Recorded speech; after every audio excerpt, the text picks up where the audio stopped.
Subscribe करें और bell दबाएं ताकि कोई खबर रह न जाए।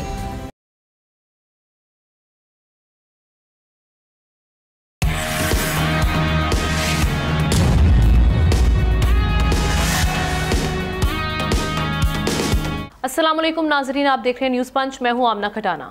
पहलगाम हमला सिक्योरिटी नाकामी है। भारतीय हुकूमत ने ऑल पार्टीज कॉन्फ्रेंस में ये एतराफ़ जुर्म कर लिया। दूसरी तरफ हमले के बाद पाकिस्तान के खिलाफ भारतीय मीडिया का झूठा प्रोपेगेंडा भी बेनकाब हो गया। मीडिया ने हमले में जिस कपल को मुर्दा करार दिया वो जिंदा निकल आया।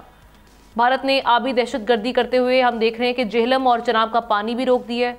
उधर पाकिस्तान ने इस इल्ज़ाम तराशी पर सख्त रद्द-ए-अमल देते हुए नेशनल सिक्योरिटी कमेटी का हंगामी इजलास तलब किया, जिसमें दुश्मन को मुंह तोड़ जवाब देने के लिए बड़े ही अहम फैसले किए गए।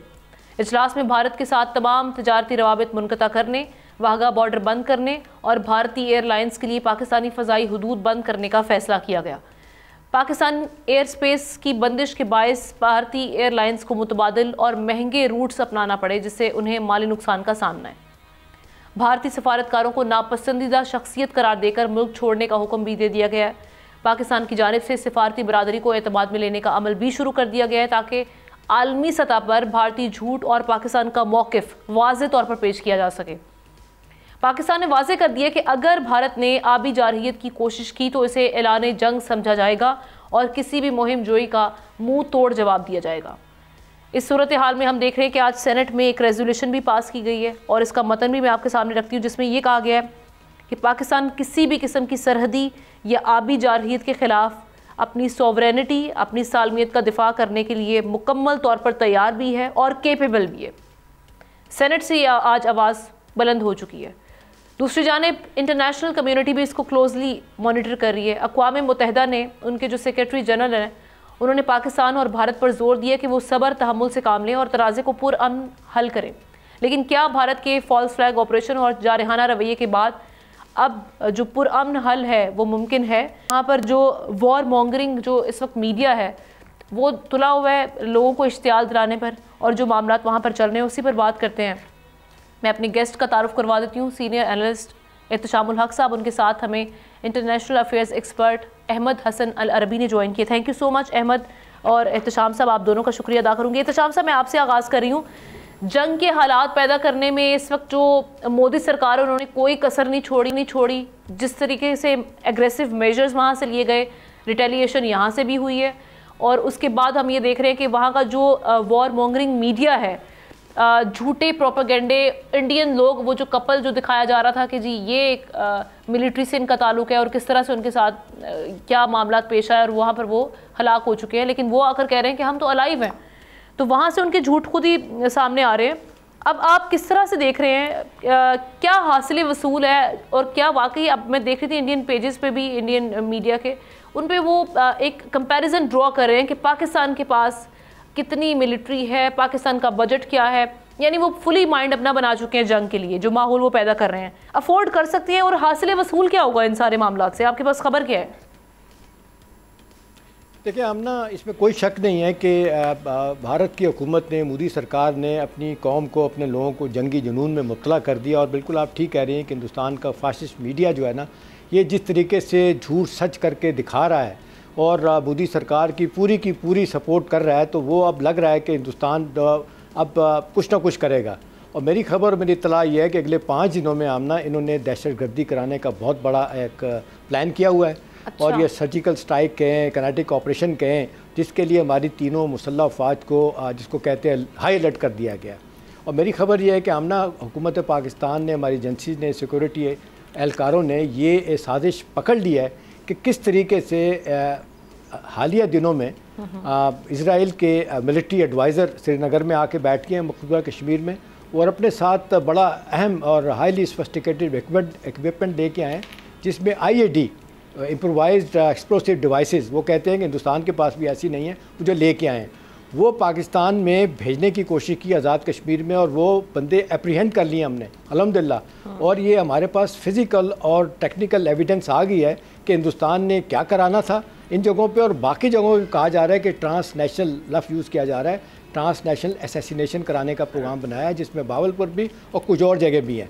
तो इसके लिए फौरी तौर पे तो पाकिस्तान ने पूरी तैयारी करके हिंदुस्तान को एक स्ट्रॉन्ग मैसेज चला गया कि अगर आपने ये कुछ किया तो फिर आपको सब कुछ भुगतना पड़ेगा, और वैसे भी एक्ट ऑफ वॉर तो आपने कर ही दिया। ये आपने जो ट्रीटी, इंडस वाटर ट्रीटी को आपने हेल्ड इन बेस किया है। तो उसके बाद तो सूरत हाल तेज़ी के साथ आमना रीजन में बदल रही है। पाकिस्तान अपने दोस्तों को, यूनाइटेड नेशन को, अमेरिका को, चाइना को, सऊदी अरब को बता रहा है कि देखें ये हमारे पास एविडेंस है, उनके साथ शेयर भी की जा रही है। उनको बताया जा रहा है कि हिंदुस्तान के अज़ाइम क्या हैं, और फिर ये भी बताया जा रहा है कि फिर कल फिर आपने शिकायत कीजिएगा, हमारी तरफ से भरपूर रिस्पॉन्स आएगा, और इसका जवाब आया तो फिर आप ये ना कहिए कि हमने गलती की, हम आपको प्रायर बता रहे हैं। और ये सारी दुनिया ने मान लिया है कि ये जो इंडस वाटर ट्रीटी को आपने देखा कि अपने तौर पे ख़त्म करने का फ़ैसला किया, इसको कोई मानने के लिए तैयार नहीं है। जनीवा कन्वेंशन इसको कहता है नहीं तैयार। मैंने पूरी दोबारा से पढ़ी आमना, कोई एक प्रोविजन नहीं है इसमें इंडस वाटर ट्रीटी में कि आप यकतरफा तौर पे इसको ख़त्म कर सकते हैं। उसमें बार बार यही कहा गया, और जनीवा कन्वेंशन भी यही कहता है कि जी 2 माहे हो जाएँ तो उसको ख़त्म करने के लिए ज़रूरी है कि आप उस इंटरलोक्यूटर के पास जाएंगे, वो जो पार्टी जिसने ब्रोकर किया है ये आपका मायदा, उसे कहेंगे कि हम इसको ख़त्म करना चाहते हैं, तब ख़त्म होगा। ये आप अपने तौर पे इसको ख़त्म नहीं कर सकते। तो एक तो है कि ये हमें जो एक बड़ी ज़बरदस्त किस्म की इन्फॉर्मेशन मिली है कि अब ये क्या करने जा रहे हैं, हमारे लोगों को मरवाने का प्लान बनाया इन्होंने, दहशत गर्दी कराने का प्रोग्राम बनाया। एक तो ये है। दूसरी बात है, हमने जो एक और बहुत बड़ी बात पता चली है कि पहलगाम जो जगह है उससे 5 मील के दूर के फासले पर थाना है। अच्छा। वो कहते हैं कि जो ही ये खबर ब्रेक होती है वो फ़ौरन ये कहते हैं कि जी FIR दर्ज कर दी। वो कहते हैं जहाज़ में भी जाएं तो इतनी तेज़ी के साथ मिसाल दी जा रही है कि आप नहीं पहुंच सकते। तो ये सारा जो है ना उन्होंने प्लान करके किया है। और दूसरा हम ना ये एक और काम कर रहे हैं जो इन्होंने लगाया इजराइलियों ने, कि जितनी तेज़ी के साथ जो लेटेस्ट इतला है कि 7 लाख से ज़्यादा लोगों के डोमिसाइल जो है ना वो हिंदुओं को दे दिए गए हैं, और वो वहाँ पर आबादकारी कर रहे हैं। और 56,000 केनाल ज़मीन जो है ना वो कश्मीरियों से हथिया ली गई है मिलिट्री के बहाने के हमारी दफाई ज़रूरियात है। तो बुनियादी तौर पर सवाल है कि कश्मीरियों की जानों को भी इस वक्त बड़ा थ्रेट है, वो अभी हम उस सवाल से देख रहे हैं। अच्छा ये बात जी मामला एक चीज़ आप बताऊं आपको, ये जो पाकिस्तान हमेशा कहता है कि जी ये जो मायदा किया गया था, ये 1960 में जो मायदा किया गया था, नेहरू और अयूब खान ने मायदा किया था, वो लेके गए थे। और इंडस वाटर ट्रीटी का उससे पहले आप देख लें, और 1948 के बाद ही नेहरू साहब चले गए यूनाइटेड नेशन में, अपनी करारदादें जो हमने मंजूर की थी। वो कह रहे हैं कि जी जब अब पाकिस्तान को कहा जाएगा कि जी आराइशुमारी करवा लें, जब आप डेमोग्राफी चेंज कर देंगे तो लोगों को कहेंगे देखें जी मेजॉरिटी हमारे साथ रहना चाहती। तो ये बड़े प्लान और सटल तरीके से काम कर रहे हैं जिसको पाकिस्तान एक्सपोज कर रहा है। आप चूंकि हम देख भी रहे हैं अहमद, आप बड़े भरपूर तरीके से इंडियन चैनल्स पर पाकिस्तान का दिफा कर रहे हैं। वहाँ पर एक जंग जारी है, वो जंग आप भरपूर तरीके से अकेले वहाँ पर लड़ रहे हैं, हम देख रहे हैं। वहाँ पर बहुत से भारतीय गीदड़ जिनके दरमियान आप बैठकर आज जिस तरह से आर्ग्यूमेंट कर रहे हैं और जो वो ह्यूमिलेशन कर रहे हैं उसका भरपूर तरीके से मुंह तोड़ जवाब दे रहे हैं। उस पर सबसे पहले तो आप दाद के मुस्तहिक हैं कि आप इन जाहिलों में, जो हम पढ़े लिखे जाहिल देखते हैं, उनके दरमियान बैठ के घिरे हुए हैं और उनमें बात करना आसान नहीं है। वो कई बार आपकी आवाज़ दबाने की भी कोशिश करते होंगे, टेक्निकल उसको बुनियाद बनाकर, या अक्सर आपका स्टांस लेने के लिए भी हेले बहाने हम देखते हैं कि वो घड़ते होंगे। लेकिन बात सारी ये है कि इस वक्त उनका मूड जो लग रहा है वो वाकई ऐसा लग रहा है कि वो भरपूर तरीके से जंग करने के लिए तुले हुए हैं। इससे खित्ते की स्टेबिलिटी भी जो है वो मुतासिर होगी, वो भी ख़तरे में है। अभी अगर हम इनकी आबी जारहियत की बात की जाए तो आज जो खबर आ रही है कि चनाब और जेहलम का जो पानी है वो रोक दिया गया। पाकिस्तान की जो 80% इरिगेशन है, आपाशी है, वो इनके इंडस बेसन पर हम डिपेंड करते हैं, इन्हिसार है। वहाँ से अगर वाटर सप्लाई की डिस्ट्रप्शन आती है तो ऑब्वियसली यहाँ पर पानी की जो कमी है उसमें इजाफा भी होगा, आपकी फसलें भी मुतासर होंगी। वर्ल्ड बैंक जो है वो ब्रोकर था इस डील का, तो अब वर्ल्ड बैंक को अपना किरदार निभाना होगा। और हम जो देख रहे हैं कि UN के सेक्रेटरी जनरल का बयान, किस तरह से आप सारे चीज़ों को एनालाइज करेंगे? देखें, हमें सबसे पहले बहुत शुक्रिया, आपने मुझे ये सारा जो आपने वो इंडिया के शो से रिलेटेड बात की, उसमें मैं थोड़ा सा आपको बता दूं कि असल जो लड़ रहे हैं वो हमारे भाई लड़ रहे हैं, जिस वक्त बॉर्डर पे खड़े इंडिया का इंतजार कर रहे हैं। जो 7 लाख हमारी फौज है उनको भी जाता है, वो लड़ रहे हैं, हम उनका दिफा कर रहे हैं, हम उनका दिफा कर रहे हैं और हम करते रहेंगे, आखिरी सांस तक करते रहेंगे। दूसरी बात ये, जो आपके जो पहले मेहमान थे जो उन्होंने बातें की हैं वो बहुत इंपॉर्टेंट बातें हैं, और उन्हीं की बात को मैं आगे लेके चलूंगा। और इसको we have to put things in perspective. हम ये जो इन्होंने बात की, इस वक्त इसराइल 100% ऑन बोर्ड है इंडिया के साथ। ये जो सारा एक्शन आप देख रहे हैं, it is totally backed by Israel, और इसराइल के कहने पे अमेरिका बैक कर रहा है। अमेरिका का एक बहरी बेड़ा इंडियन ओशन में खड़ा हुआ है डिएगो गार्सिया के मकाम पे, और इंडिया की सपोर्ट के लिए वो आया। जेडी वेंस का वहां पे उस वक्त इंडिया में होना कि जब ये फॉल्स फ्लैग ऑपरेशन हुआ है, ये अमेरिका, इंडिया और इसराइल की साजिश है। अमेरिका को आप थोड़ा सा इस पे अभी साइड पे रखें, इंडिया और इसराइल की साजिश है। अब मैं आपको थोड़ा सा हिस्टोरिकली, उन्होंने पहले रोज ही कह दिया था कि ये हमारे लिए 7 अक्टूबर है। बिल्कुल, और मैं आपको वही थोड़ा सा पीछे हिस्ट्री में लेके जाता हूं कि अब होने क्या वाला है। ये मुमकिन ही नहीं है कि आप इस जंग के डायनामिक्स को स्पिरिचुअल इंटेलिजेंस के बगैर समझ सकें।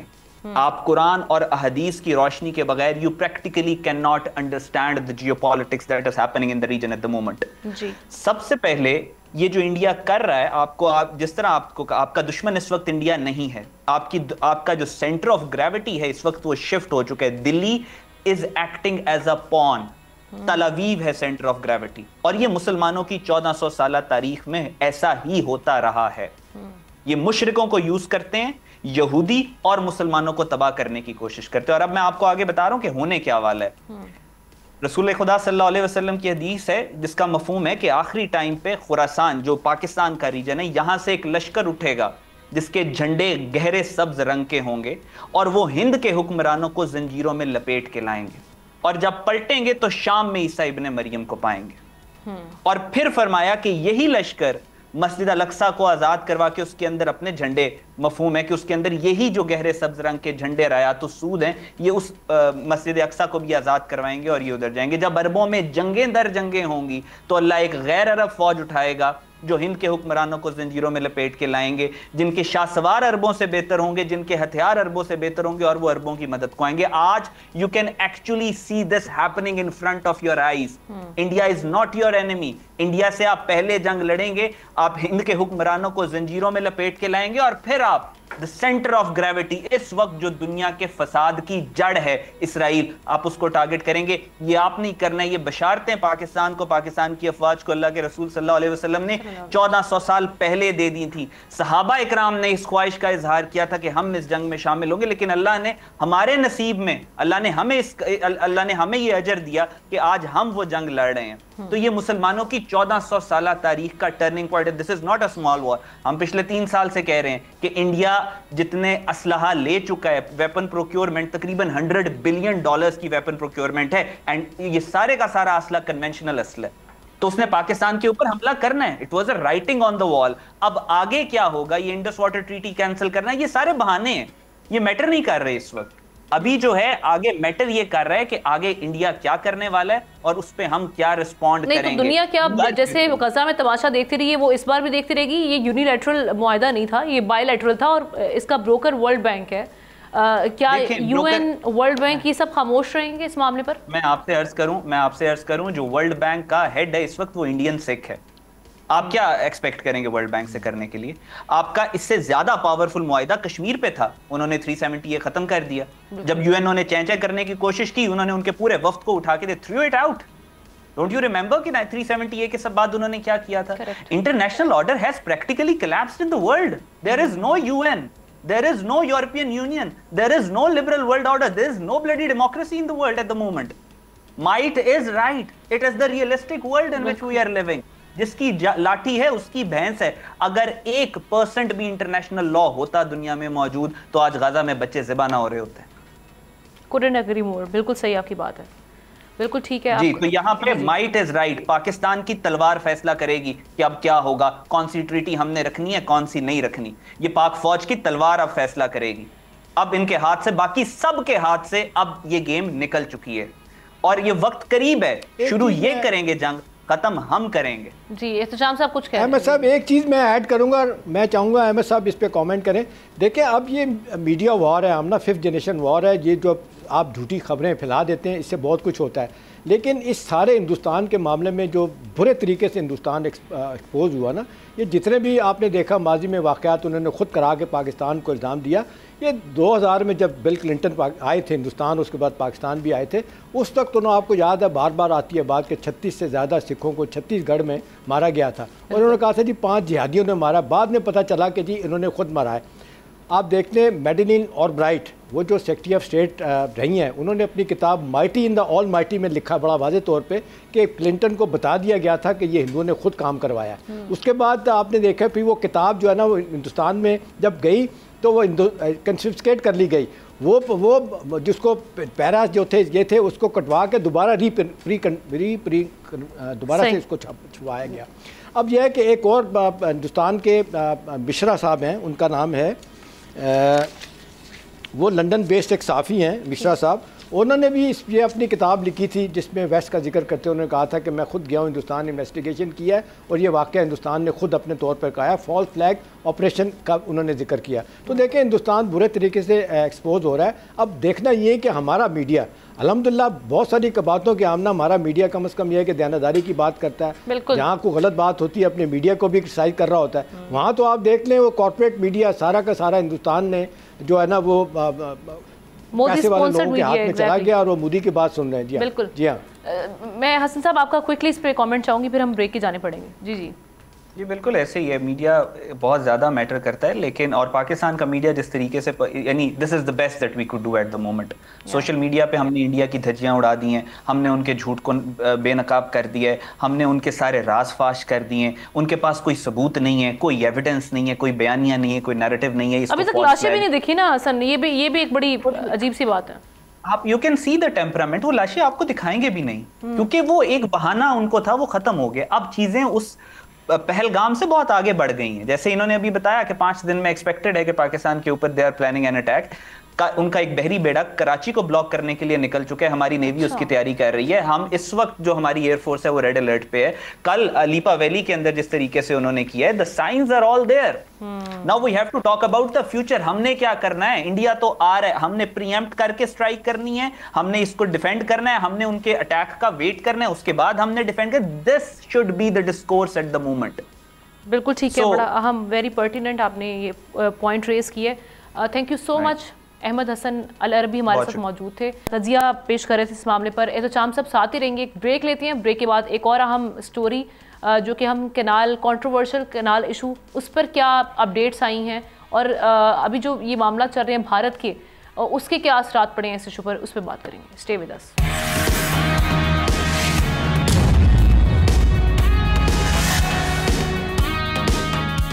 Welcome back. न्यू कैनाल्स के हवाले से बात करेंगे जिसके मामले पर एक मुलाकात से हम देख रहे हैं कि मामलात बदल गए हैं। वज़ीर आज़म शहबाज शरीफ और बिलावल भुट्टो के दरमियान होने वाली मुलाकात ने सूरत हाल को नया रुख दे दिया है। वज़ीर आज़म ने वाज़ेह किया है कि वफाक की वहदत हर चीज़ से बढ़कर है और जब तक तमाम फरीक राज़ी ना हुए नई नहरें नहीं बनाई जाएंगी। बिलावल भुट्टो ने वज़ीर आज़म के मौक़िफ़ को सराहते हुए उनका शुक्रिया अदा किया और इस उम्मीद का इजहार किया कि वज़ीर आज़म के ऐलान के बाद सिंध भर में जो एहतजाज जारी है वो ख़त्म हो जाएंगे। अब इस मामले पर हतमी फैसला मुश्तरका मफादत काउंसिल के प्लेटफॉर्म पर किया जाएगा। वज़ीर आज़म ने 2 मई को CCI इजलास बुलाने का इंदिया दे दिया है जिसमें वफाकी हुकूमत की पॉलिसियों की तायीद मुतवक्के है। अब ये मामला किस रुख बैठेगा, क्या इसके ऊपर सिचुएशन, इसी पर बात करते हैं। तशाम साहब का तजिया लेते हैं। तशाम साहब, अब ये जो कंट्रोवर्शियल कैनाल इशू था ये भारत मामले की वजह से ख़त्म हुआ है या एहतजाज ने अपना रंग दिखा दिया? क्योंकि टाइमिंग तो ये कह रही है कि यहाँ पर एक नया मामला भी पैदा हो चुका, भारत वाला इशू, उसके बाद फौरी तौर पर ये मामला ना, और बड़ी अच्छी बात है कि इस वक्त जो हालात की संगीनी को भांपते हुए वफाक ने ये फैसला किया कि फौरी तौर पर अभी इस मामले पर ना जाया जाए, तमाम सूबों की इस पर हिमायत ली जाए और उसके बाद फिर आगे बढ़ा जाए।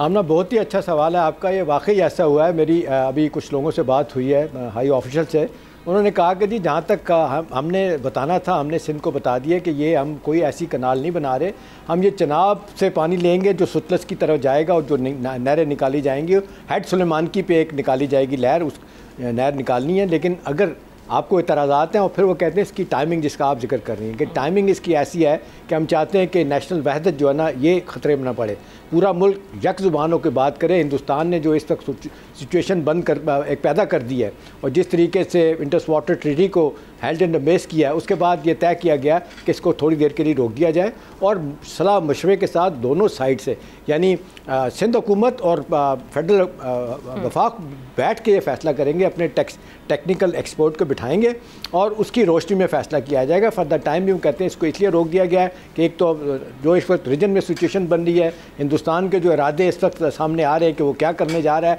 तो इसको देखते हुए फ़ैसला किया गया इसको थोड़ी देर के लिए रोक दिया जाए। तो अच्छी बात है, हम ना फ़ैसले अगर मुशावरत के साथ हों, सूबे और मरकज़ बैठ के फ़ैसले करें तो मेरा ख्याल है इससे अच्छी कोई और बात नहीं। और फिर मौजूदा हालात में तो यही कहा जा सकता है कि इसके लिए जो बेटर सेंस प्रिवेल की है सब जगहों पे, ख़ास तौर पे जो प्राइम मिनिस्टर और बिलावल भुट्टो के दरमियान जो बातचीत हुई है उससे जो इतलात आई हैं वो यही है कि जी ये वक्त नहीं है कि हम मिल के बैठ के।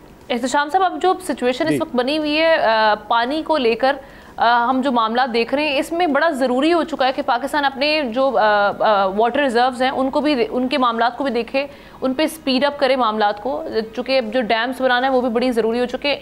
इंडस वाटर ट्रीटीज़ पर भारत पहले धमका चुका है, लेकिन आज ये खबरें भी हैं कि चिनाब और जहलम का पानी रोक दिया गया। तो इन मामलात को भी देखना इस वक्त बड़ा ज़रूरी है और कंसेंसस इस पर अगेन वही कि वफाक का कमज़ोर होना नहीं इस वक्त हम अफोर्ड कर सकते, कंसेंसस होना बड़ा ज़रूरी है तमाम सूबों का। जी देखें, हम ना जो गोदी मीडिया हिंदुस्तान का वो इस इशू को भी इस तरीके से लेके जा रहा था कि जी देखें पाकिस्तान में पानी के मसले पे तो पहले ही लड़ाई झगड़े हैं, सूबे और मरकज़ जो है ना आपस में ज़बरदस्त माँ हैं, तो अब इस चीज़ को ख़त्म किया गया है कि जी ये मैसेज ऑफ वननेस दुनिया को जाना चाहिए, हिंदुस्तान को जाना चाहिए कि हमारे भी इख्तलाफात होते हैं और आपके भी 27 रियासतों में हिंदुस्तान के आए दिन झगड़े होते हैं, पता नहीं क्या क्या होता है, वो तो चलें इंटरनली हल करने की कोशिश की जाएगी। इसी को देखते हुए कहा गया है कि जी फॉर द टाइम बिंग अब इस मसले को रोक लेते हैं और बड़े बड़े फ़ैसले जो करने हैं, इस वक्त जो सिनेरियो बन रहा है रीजन में डिस्टेबलाइजेशन का एफर्ट बहुत ज़बरदस्त तरीके से हिंदुस्तान करने की कोशिश कर रहा है, वो ये कह रहा है कि जी हम बैठ के फ़ैसले करें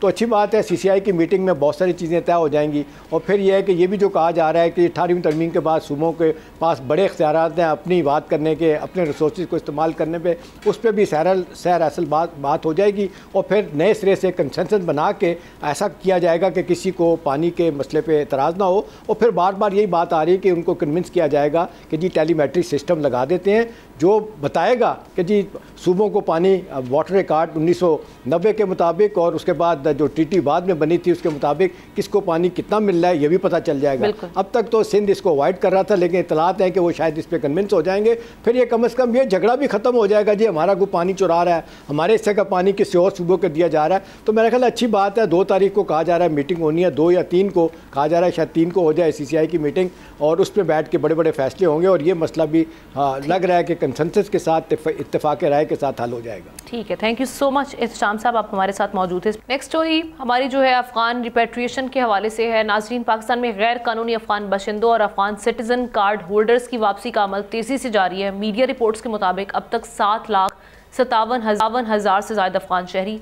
पाकिस्तान से वापस अपने वतन जा चुके हैं। गुज़श्ता 2 हफ्तों में मज़ीद 4800 से ज़्यादा गैर कानूनी अफगान बाशिंदे वापस लौटे हैं। हुकाम के मुताबिक गैर कानूनी, गैर मुल्की और अफगान सिटीजन कार्ड होल्डर्स के खिलाफ सख्त कानूनी कार्रवाई जारी है। दूसरी जानिब 12,000 अफगान बाशिंदों की जानिब से पाकिस्तानी दस्तावेज़ात इस्तेमाल करके सऊदी अरब जाने का भी इंकशाफ हुआ है, जिस पर तहकीकात की जा रही हैं। ये कितना संगीन इंकशाफ है और इसके असरात क्या हो सकते हैं, इसी बात करते हैं। ज़ाहिर शाह शिराजी साहब सीनियर एनालिस्ट हमारे साथ हैं। Thank you so much Shah साहब। एक कमिटमेंट भी अभी हमने रिसेंटली जो हमारी अफगान मीटिंग हुई है हाई लेवल ऑफिशियल्स की, उसमें ये एक कमिटमेंट दी गई कि ये अहसन तरीके से रिपैट्रिएशन का जो प्रोसेस है वो कंप्लीट किया जाएगा। अब तक कितने अफगान जो हैं वो यहाँ पर अभी मौजूद हैं जिनकी रिपैट्रिएशन होना बाकी है, और इस हवाले से अपडेट्स क्या हैं अभी? देखिए आमना, जो सबसे ज़रूरी चीज़ है, बेशक हुकूमत का दावा अपनी जगह पे, लेकिन पिछले 20-22 दिनों के दरमियान तकरीबन कोई आप कह रहे हैं कि 70-80 हज़ार लोग वापस गए होंगे, और सिर्फ कल तक तो सिर्फ तोरखम बॉर्डर के ज़रिए से रिपैट्रिएशन जारी थी, और ये ज़्यादातर वो लोग थे जो कि सिंध, पंजाब कश्मीर और इस्लामाबाद से लाए जा रहे हैं, खासतौर पर पंजाब के काफ़ी दूर उफ्तादा इलाके जिनमें साहिवाल, फैसलाबाद, मियांवाली और इन एरिया से, और उनको तोरखम बॉर्डर से जो है वो उस पार भेजा जा रहा था। कल अरंदू जो कि पाकिस्तान के कोर्ट बॉर्डर है और गुलाम खान, वहाँ से भी जो है वो रिपेट्रिएशन शुरू कर दी गई है और उस साइड से भी जो है लोग अफगानिस्तान की तरफ भिजवाए जा रहे हैं। इसमें जो अब तक की जो सूरत हाल है वो ये है कि आपके पास 1.3 मिलियन POR कार्ड होल्डर्स हैं जिनकी जो तारीख है वो 30 जून तक है और उसके बाद उन्हें जो है ज़बरदस्ती बाहर भिजवाया जाएगा। ACC कार्ड होल्डर तकरीबन 8 लाख के करीब हैं, जिनमें 7 लाख के करीब जो है वो खैबर पख्तूनख्वा और कबायली इलाकों के अंदर है। बेशक तमाम मुल्क से लोगों को लाया जा रहा है जो गैर कानूनी तौर पर यहाँ पे रह रहे हैं और यहाँ से उन्हें वापस भेजा जा रहा है, लेकिन खैबर पख्तूनख्वा में अभी तक कोई इस किस्म के बड़ा क्रैकडाउन नजर नहीं आ रहा। जितने अफगान बाजार हैं, खासतौर पर पेशावर शहर के अंदर अगर आप देखें, अफगान कॉलोनी है, बोर्ड का एरिया है, इसके अलावा जो है वो रेगी लनमा का एरिया है, मुज़ाफ़ाती सरबंद का इलाका है, रिंग रोड है, आप वहाँ देखें अभी भी मेरे ख्याल में हज़ारों की तादाद में ACC कार्ड होल्डर्स और अफगान रेफ्यूजीज रह रहे हैं। और उसको शायद नज़र ये आ रहा है कि कल जो हमारी खैबर पख्तूनख्वा असम्बली है उन्होंने भी कहा कि जिनके साथ जो है बड़ा नरमी का बर्ताव किया जाए। जो हमारे वज़ीर आला साहब हैं वो एक अलग कहानी सुनाते हैं कि इनको वापस नहीं जाना चाहिए। तो बड़ी अजीब सी सूरत हाल होती जा रही है, ख़ासतौर पर जो सूबाई हुकूमत है वो रेजिस्टेंस नज़र आती है मरकज़ के फैसले के खिलाफ, जो कि बड़ा अजीब व गरीब सा फैसला है। दूसरा जो आपने बात की, तकरीबन 12,000 के करीब जो है वो पाकिस्तानी डॉक्यूमेंट्स के ऊपर लोग बाहर गए हुए हैं, ये इससे भी ज्यादा है, बल्कि मैं कुछ और ये पाकिस्तान के लिए भी इटसेल्फ एक बड़ी शर्मनाक सूरत हाल है, क्योंकि अगर हम ये देखें पहले ही सऊदी अरब ये मामला वज़ारत दाखिला के साथ रेस कर चुका है, बेकारियों पर वो किस कदर एनॉयड हैं, वो वीज़ा किस तरह से सख्तियाँ करें, UAE में भी ये मामला चल रहा है, तो ऊपर से फिर ये वाले मामला था ना 12,000 जो यहाँ से अफ़गान जाली पासपोर्ट पर वहाँ पर पहुँचे हैं, किसी ना किसी ने अंदर से फैसिलिटेट किया है। आप क्या किस तरह से देख रहे हैं, इसके असरात क्या हो सकते हैं? देखिए, फैसिलिटेट क्या है, इसमें बड़ी बदकिस्मती है और पाकिस्तान के लिए बड़े अफसोस और शर्म की बात भी है कि उनका नादरा मिला रहा है, FIA इसमें इन्वॉल्व रहा है, दूसरी जो वेरिफिकेशन वाली एजेंसीज हैं। और इसमें ये बताऊं कि नादरा के तकरीबन 3 असिस्टेंट डायरेक्टर का गैर कानूनी शनाख्ती कार्ड बनाने में और जाली शनाख्ती कार्ड बनाने में जो है उनको सस्पेंड किया गया है। 4 और एहलकार ऐसे थे जिन्हें पीछे जो है सस्पेंड किया गया था। तकरीबन 25 से 30 हज़ार के करीब जो है शनाख्ती कार्ड और घरानों को ब्लॉक किया गया है नादरा की जानिब से, और ये कहा जा रहा है कि इन्वेस्टिगेशन हो रही है। लेकिन अब सवाल ये पैदा होता है कि कितने पैसे लिए थे, किसने लिए थे, कौन कौन लोग इन्वॉल्व थे। इसमें 2 बड़े केसेस हैं। आपने एक जो टाइम मैगजीन के फ्रंट पेज पे एक शरबत गुला नामी खातून थी, आप हैरान होंगे कि उसको भी पाकिस्तानी करार दे के पाकिस्तान के एक खानदान के साथ लिंक किया गया था। जब वेरिफिकेशन हुई तो वो उनके साथ नहीं थी। अभी हाल ही में सोशल मीडिया पे जावेद चाय वाला बड़ा मशहूर हुआ, उसका शनाख्ती कार्ड जो है वो जाली निकला, वो है अफगानी शहरी और उसको पाकिस्तानी शनाख्ती कार्ड बना के दिया गया था। तो इसमें कोई दूसरी राय नहीं है कि FIA के हुकाम इन्वॉल्व थे। यहाँ पे खैबर पख्तूनख्वा के अंदर, बलूचिस्तान के अंदर, इवन इस्लामाबाद में कई ऐसे वाक़यात हैं जिनमें लाखों रुपए लेकर, बल्कि लाखों डॉलर्स लेके जो है वो पहले जाली शनाख्ती कार्ड बनाए गए हैं पाकिस्तानी। उन ख़ानदानों और फैमिलीज़ के अंदर इन अफगानियों को लिंक किया गया है, उनके फैमिली ट्री के अंदर इनको इनकॉर्पोरेट किया गया है और उसके बाद जो है उनके पासपोर्ट बने हैं। जाहिर बात है, जब आप CNIC होल्डर होंगे तो पासपोर्ट बनने में इतना प्रॉब्लम नहीं होता, क्योंकि उसकी वेरिफिकेशन एक सेपरेट सिस्टम के तहत होती है। इसमें एक और जो बड़ी चीज़ हो रही है, अब ये भी एक वेरिफिकेशन की जा रही है कि वो गजेटेड ऑफिसर्स या वो अहलकार जिन्होंने इन शनाख्ती कार्डों की तस्दीक की है, उनके खिलाफ क्या एक्शन होगा। और ये सैकड़ों की तादाद में, ये एक पूरा नेक्सस था नादरा का, गवर्नमेंट ऑफिशियल्स का, FIA ऑफिशियल्स का, जो मैं कह सकता हूँ कि इंटेलिजेंस एजेंसीज की भी एक बहुत बड़ी नाकामी है, क्योंकि बाज़ औक़ात बहुत सारी चीज़ें उनके थ्रू वेरीफाई होती हैं और बाकायदा इंटेलिजेंस एजेंसीज के ऑफिस है नादरा के अंदर, पासपोर्ट ऑफिस के अंदर। तो ये मेरे ख्याल में बड़ा चैलेंजिंग होगा। फिर जो आखिरी चीज़ है, ये कह रहे हैं कि इन्वेस्टिगेशन हो रही है, तो कौन सा गजेटेड ऑफिसर था जिसने इन असनाद को वेरीफाई किया? क्या जो फैमिलीज जिन फैमिलीज ट्री के साथ इन लोगों को लिंक करके CNIC बनाए गए, क्या वो इस बात से बाखबर है? ये एक और बहुत बड़ा क्राइम है। तो मेरे ख्याल में ये अगर देखा जाए तो फॉरेन ऑफिस के लेवल के ऊपर भी इश्यूज हैं, आपके इंटीरियर मिनिस्ट्री के लिए भी बड़े चैलेंजेस हैं कि पिछले तकरीबन 25-30 सालों के अंदर कितने ऐसे लोगों को जो है वो शनाख्ती कार्ड इशू है। मैं कुछ कल या परसों आपको एक और बड़ी अहम खबर दूंगा डेटा के साथ कि तकरीबन 10 से 15 हज़ार जो इस वक्त अफगान हैं अमेरिका के अंदर जिन्होंने टेम्परेरी असाइलम लिया है, बदकिस्मती से या खुशकिस्मती से कहें, आप हैरान होंगे कि उनके पास भी पाकिस्तानी CNICs वेरीफाइड होके निकले हैं। तो ये एक और चैलेंज पाकिस्तान को दरपेश होगा। तो अब हमने ये देखना है कि हम बार बार कहते हैं ना कि जी अफगानिस्तान की सरजमीन पाकिस्तान के खिलाफ इस्तेमाल हो रही है, वो अपनी जगह पे, लेकिन जो अपने लोग इस्तेमाल हो रहे हैं, जो अपने लोग गैर कानूनी लोगों को शनाख्ती कार्ड और असनाद बना के दे रहे हैं, और अब ये खबर जी एक आखिरी चीज मैं ऐड करना चाह रहा हूँ। इस वक्त एक नया जो सिलसिला शुरू हो गया वो ये है कि अब अफगान जो ACC कार्ड होल्डर्स हैं या गैर कानूनी जो अफगान हैं, उनके लिए दोबारा सरगर्मी शुरू हो गई है। उनके CNIC बनने जा रहे हैं बोगस तरीके से, उनके लिए पासपोर्ट बनाए जा रहे हैं, और इसमें फिर वही जो हमारे इदारे हैं, नादरा के इदारों के अंदर भी बहुत सारे ऐसे काली भेड़े हैं, आपके पासपोर्ट के ऑफिस के अंदर भी हैं। तो मेरे ख्याल में एक बड़ा इफेक्टिव इस साइड पे भी ऑपरेशन होना चाहिए कि जो मजीद गैर कानूनी लोग यहाँ मौजूद हैं उनके जो है CNIC और पासपोर्ट ना बन सके। ठीक है, थैंक यू सो मच। जायशा शराजी साहब अपना तज्जिया पेश कर रहे से खबर भी दी उन्होंने अंदर की कि क्या मामला चल रहे हैं वहाँ पर। एक ब्रेक लेते हैं, ब्रेक के बाद वापस आएंगे। मौसमियाती तब्दीलियाँ जिसकी शिद्दत से लोग परेशान हैं, हीट वेव जिसका सामना रहा कराची को, और अब आने वाले दिनों में मौसम कैसा रहेगा कराची और मुल्क भर में, इस पर बात करेंगे।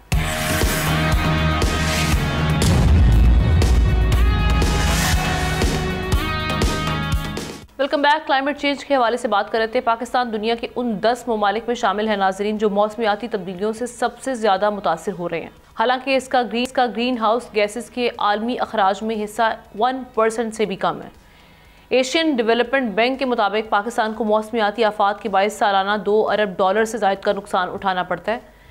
इस वक्त हम देख रहे हैं शदीद गर्मी की लहरें अब तवील और ख़तरनाक होती जा रही हैं, जो सबसे ज़्यादा असर गरीब और कमज़ोर तबकात पर डाल रही हैं। माहिरीन के मुताबिक आइंदा दिनों में मौसमियाती तब्दीलियों के मज़ीद चैलेंजेस पाकिस्तान का इंतज़ार कर रहे हैं। क्या मामला आगे बढ़ेंगे, किस तरह से मामला चलेंगे, करते हैं। अंजुम नज़ीर ज़ैगम हमारे साथ मौजूद हैं, spokesperson Pakistan meteorological department हमारे साथ है। Thank you so much Anjum Nazir sahab. कैसे देख रहे हैं इन मामला को? सबसे पहले अगर हम हीट वेव के हवाले से ख़ास तौर पे बात कर रहे हैं, इस वक्त गर्मी उरूज पर है, और अगर हम सिंध की बात करें तो अब कहा जा रहा है कि वहाँ पर हीट वेव जो है वो मामला चलने वाले हैं। कराची भी अभी हमने देखा 2-3 दिन समंदरी हवाएं बंद रहीं, अब आज से कुछ बहाल होने का कहा जा रहा है कि इम्कान है। अभी आप आने वाले दिनों में किन इलाकों में गर्म तरीन मौसम देख रहे हैं अभी? जी बहुत शुक्रिया। जैसा कि आपने बताया कि कराची ने पिछले दिनों हीट वेव को एक्सपीरियंस किया, ताहम अब इस वक्त कराची में जो है समंदरी हवाएं बहाल हैं, ताहम नमी का तनासुब ज़्यादा होने की वजह से जो फील्स लाइक टेम्परेचर या महसूस किया जाने वाला दर्जा हरारत वो मामूल से 3 से 4 डिग्री ज़्यादा है।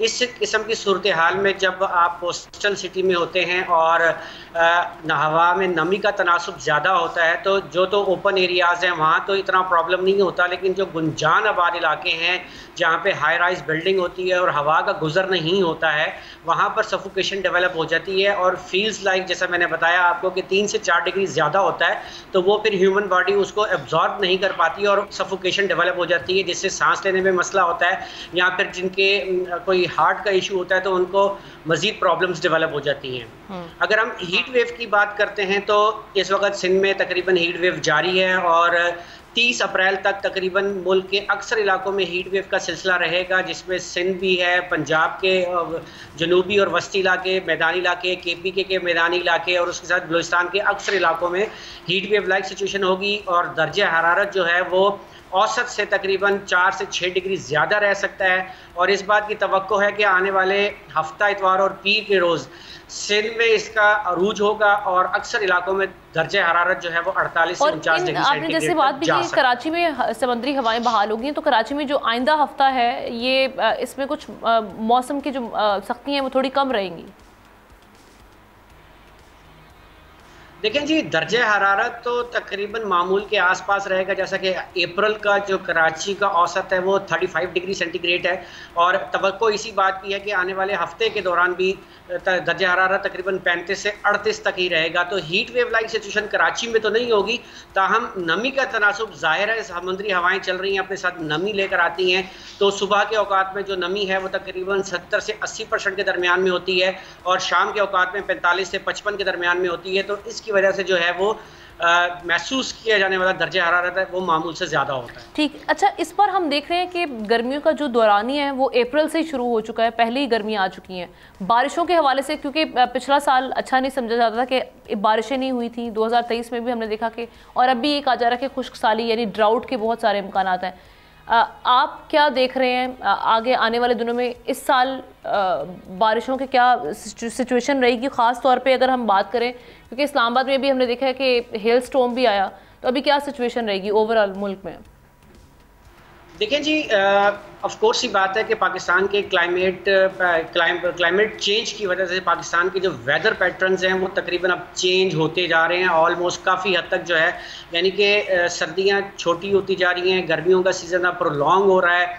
उसके साथ साथ हमने ये देखा कि लास्ट विंटर में हमारे पास जो रेनफॉल है वो बिल्कुल सप्रेस रही है और तकरीबन औसत से काफ़ी कम रही है। पहाड़ों पर जो स्नोफॉल था वो भी कम रहा, जिसकी और तकरीबन सिंध के अक्सर इलाकों में एक लॉन्ग पीरियड हो गया है कि बारिश नहीं हुई है, तो जिसकी वजह से मॉडरेट ड्राउट टाइप की कंडीशन डेवलप हो गई थी। अब बात यह है कि 30 तारीख से एक मगरबी हवाओं का सिलसिला मुल्क को मुतासर करेगा, जिसमें पंजाब के अक्सर इलाकों में, केपी और बलूचिस्तान के नॉर्थ ईस्ट पार्ट में जो है वो बारिशों की इम्कानात मौजूद है। सिंध के भी कुछ इलाकों में बारिश हो सकती है, लेकिन ये कहना भी सिंध के लिए कबल वक्त होगा। इसके साथ साथ ये भी मैं बताता चलूँ कि इन बारिशों के दौरान पंजाब के मैदानी इलाकों और खित्ता पोटोहार या केपी में कहीं कहीं जो है वो हेल स्टॉर्म दोबारा भी पॉसिबल होगा। अच्छा सर, एक चीज़ हमने देखी कि जब ये हेल स्टॉर्म आया तो ये गैर मुतवक्के था लोगों के लिए, और उसमें सबसे ज़्यादा जो तनकीद आई वो सामने यही आई कि महकमा मौसमियात ने इससे पहले आगाह क्यों नहीं किया, क्या वो सिचुएशन से बाखबर नहीं थे? तो इस वक्त जो पाकिस्तान मेट डिपार्टमेंट है उनको किन चैलेंजेस का या किन मामलात का सामना है, उसको मज़ीद एफिशिएंट बनाने के लिए क्या किया जा सकता है, क्या इक़दाम किए जाने चाहिए, या किन वसाइल की कमी का सामना है इस वक्त आपको? देखें जी, महकमा मौसमियात ने जो एडवाइजरी इशू की थी इससे पहले, इस जो लास्ट इवेंट गुजरा उससे पहले बता दिया गया था कि खित्ता पोटोहार में हेल स्टॉर्म जो है पॉसिबल है। तो इस्लामाबाद जो है वो खित्ता पोटोहार में आता है, किस्म का सिस्टम डेवलप होता है। यहाँ जब गरज चमक के बादल बनते हैं जिनकी टोटल लाइफ स्पैन जो है वो 25 से 45 मिनट होती है, तो इसके लिए नाउ कास्टिंग की जाती है। नाउ कास्टिंग के लिए सबसे जो बेहतरीन जरिया है वो वेदर ऐप्स होती हैं, जैसे पाकिस्तान मेट्रोलॉजिकल डिपार्टमेंट की अपनी वेदर ऐप है किसान ऐप के नाम से, उस पर जो है बाहर रहा और टाइम टू टाइम जो है बिल्कुल वक्त से पहले जो है इस बात को बता दिया जाता है कि वेदर कैसा होने जा रहा है। तो ये बात बता दी गई थी, और मैं फिर आपके चैनल के थ्रू लोगों से इस बात के लिए दरख्वास्त करूंगा कि पीएमडी की किसान ऐप के एप्पल स्टोर पर अवेलेबल करें ताकि आप बिल्कुल बर वक्त जो है मौसम से बाखबर रह सकें। यानी आप कह रहे हैं हेल स्टॉर्म की पेशगोई पीएमडी यानी पाकिस्तान मेट्रोलॉजिकल डिपार्टमेंट की जानिब से पहले कर दी गई थी इससे पहले, और साथ ही साथ आपने जिस ऐप का हवाला दिया है वहाँ पे जाके आप चेक कर सकते हैं कि क्या मामला हो सकते हैं मुल्क भर में मौसम के हवाले से। Thank you so much. Anjum Nazir ज़ैगा हमारे साथ मौजूद थे इस मामले पर बात करने के लिए। और प्रोग्राम के आखिर में जाते जाते बात करते हैं श्रीलंका की। जनूबी एशिया की ये खूबसूरत रियासत शदीद माशी जवाल का शिकार है, जहाँ हर चौथा शहरी गुर्बत की दलदल में धंस चुका है। आलमी बैंक के मुताबिक 2024 में मुल्क की 24.5% आबादी गुर्बत की ख़तरनाक सतह से नीचे ज़िंदगी गुजार रही है। 2022 के इक़्तिसादी बहरान ने न सिर्फ श्रीलंकन मईशत को मफलूज किया बल्कि करोड़ों अफराद के लिए ज़िंदगी नाकाबिले बर्दाश्त बना दी। मुल्क उस वक्त दिवालिया हो गया जब वो 46 अरब डॉलर के कर्ज़ों की अदायगी ना कर सका। रिपोर्ट के मुताबिक हालिया मुआशी बहाली तो हुई है, मगर उसके बावजूद पावर्टी में नुमायां कमी देखने में नहीं आई। आम शहरी आज भी 3.65 डॉलर 3.65 डॉलर योमिया से कम आमदन पर ज़िंदगी गुजारने पर मजबूर है। अद्वियात की शदीद किल्लत, कम तनख्वाहें और रोज़गार की तलाश में बैरून मुल्क जाना वहाँ पर मामूल बन चुका है। लेबर मार्केट में बेहतरी न आने के बायस अवामी फलाह का निज़ाम भी बदहाल है। वर्ल्ड बैंक ने पेशगोई की है कि 2025 में मईशत की शरह नमू 3.5% रह सकती है, लेकिन इस तरक्की से आम शहरी की ज़िंदगी में बेहतरी नज़र नहीं आती। इसके साथ ही हमारे प्रोग्राम का वक्त ख़त्म हुआ चाहता है। आपसे इंशाल्लाह अगले हफ्ते मुलाकात करेंगे। अल्लाह हाफ़िज़।